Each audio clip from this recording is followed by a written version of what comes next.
ஆண்டவராகிய இயேசு கிறிஸ்துவின் நாமத்தினாலே எங்கும் நிறைந்த வரவழிதன் சார்பாக வாழ்த்துக்களை தெரிவித்துக் கொள்கிறேன். இந்த காலவெளியிலும் கூட கர்த்தருடைய வார்த்தையிலிருந்து நாம் சில விஷயங்களை தியானிக்கலாம். ஆதாரமாக எடுத்துக்கொண்ட வேதவசனம் சங்கீதம் எழுதின புத்தகம் 121 அதிகாரம் 1ஆம் வசனத்தை நாம் தியானிக்கலாம். அந்த வசனம் என்ன போட்டிருக்குன்னா, எனக்கு ஒத்தாசை செய்யும் பர்வதங்களுக்கு நேராக என் கண்களை ஏறெடுக்கிறேன் என்கிற தலைப்பில் இந்த வசனம் செய்து இருக்குது. இந்த வசனம் என்ன போட்டுக்குங்கிறத திரும்ப ஆழமாக பார்ப்போம். எனக்கு ஒத்தாசை செய்யும் பர்வதங்களுக்கு நேராக என் கண்களை நான் ஏறெடுக்கிறேன். இந்த சம்பவத்தில் இந்த வசனத்தில் என்ன போட்டிருக்குங்கிறத அழகாக போட்டுக்கணும். இச்செய்தியோட தலைப்பு என்னவென்று சொன்னால், ஒத்தாசை செய்யும் கர்த்தர் என்கிற தலைப்பில் பார்க்கிறோம். பொதுவாக ஒத்தாசை என்று சொன்னால் உதவி அப்படின்னு அர்த்தம். இப்போ உதவி செய்கிற கர்த்தர்னு அர்த்தம். இந்த பூமியில் அநேக ஜனங்கள் நிறைய உதவிகளை செய்வாங்க.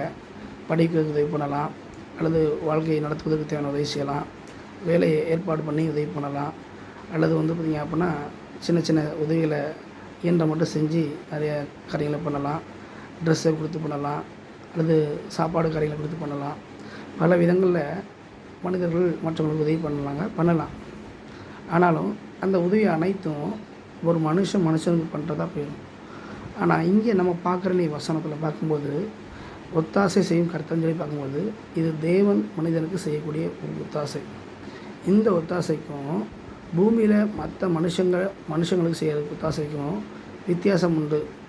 என்ன வித்தியாசம்னா, இவங்க செய்கிறது குறிப்பிட்ட காலம்தான் செய்ய முடியும், ஆனால் தேவன் செய்கிறது எப்பொழுதுமே செய்ய முடியும். இதுதான் வித்தியாசம். அவர் கடவுளாக இருக்கிறாரு, இவங்க மனுஷனாக இருக்கிறாங்க. மனுஷங்க மாறி போயிடுவாங்க, திடீர்னு ஒரு குணம் தான் செய்ய மாட்டாங்க. தேவன் மாற மாட்டார். அவர் நல்லோர்களும் தீயர்களும் மழையை வருஷிக்க பண்ணுகிறவர் சொல்லி வேதம் சொல்கிறது. அப்போ அப்படிப்பட்ட ஒரு சூழ்நிலையில் ஒத்தாசை செய்யும் கர்த்தராக நம்ம இன்றைக்கி தேவனை பார்க்குறோம்.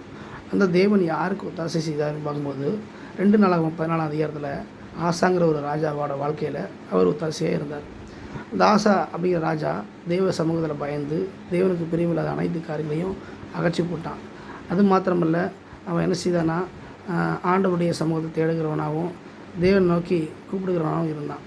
ஒரு முறை அவனுக்கு எதிராக எதிரி நாட்டுக்காரங்களாம் யுத்தத்துக்கு வரும்போது அவன் தேவனை நோக்கி ஒத்தாசை செய்யக்கூடிய கர்த்தரை நோக்கி பார்க்குறான்.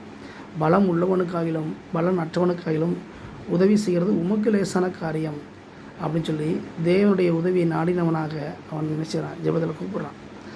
ஒரு ராஜாவாக இருந்தாலும் அந்த அதிகாரத்தை பயன்படுத்தாமல் நம்பாமல் படைத்த தேவன் மேல் அவன் நினைச்சான், நம்பிக்கை வைக்கிறான்.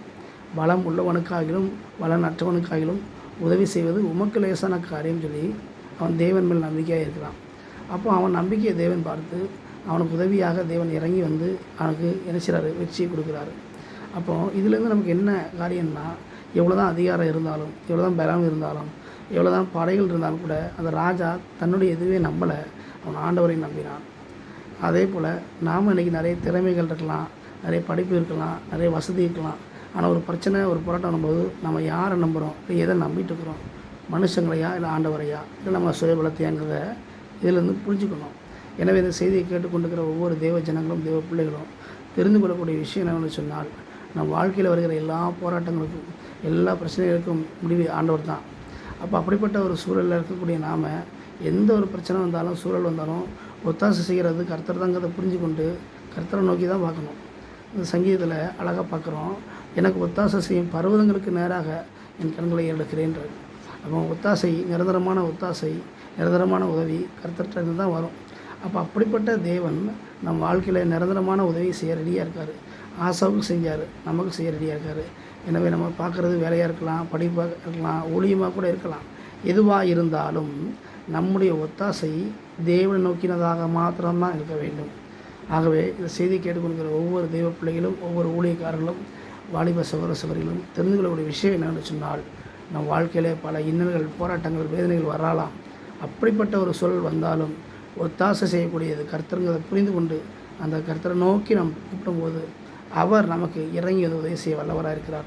எனவே இந்த செய்திக்கு உங்களை ஒப்புக் கொடுத்து தொடர்ந்து ஒத்தாசை செய்யக்கூடிய கர்த்தரை பற்றி கொண்டு அவருடைய உதவியை எதிர்நோக்கி இருக்க வேண்டும் என்று சொல்லி உங்கள் அனைவரையும் எங்கும் நிறைந்தவர் ஊழியம் வாழ்த்துகிறது. ஆமென்.